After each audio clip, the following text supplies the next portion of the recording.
সামনেই গেল শিবরাত্রি। চলুন জানি মহাদেবের তিনটি মূল্যবান বস্তুর কথা। সবার প্রথমে মহাদেবকে দর্শন করার সাথে সাথেই যা আমাদের দৃষ্টি আকর্ষণ করে তা হলো ত্রিশূল।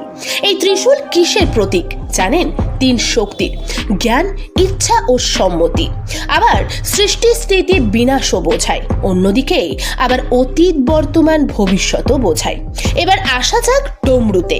ত্রিশূলের ঠিক নিচে বা অনেক সময় মহাদেবের হাতেও দেখা মেলে এই ডমরু। এটি একটি বাদ্যযন্ত্র। জানা যায় মহাদেব প্রথম এই ডমরুকে আঘাত করেই ধ্বনি উৎপন্ন করেছিল, যা নাদ নামে পরিচিত। এই ডমরু বাজিয়ে নাকি মহাদেব নৃত্য করতেন, আর তাই তো তাকে নটরাজ বলা হয়।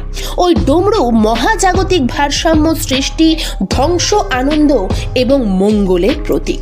আবার মহাদেবের গলায় সাপ ছাড়াও দেখা মেলে রুদ্রাক্ষের মালা।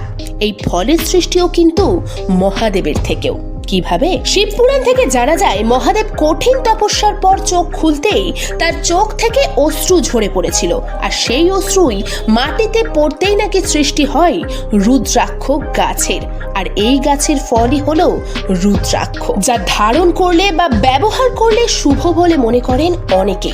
এই রুদ্রাক্ষ কথাটির অর্থ হলো রুদ্রের চোখ বা শিবের চোখ।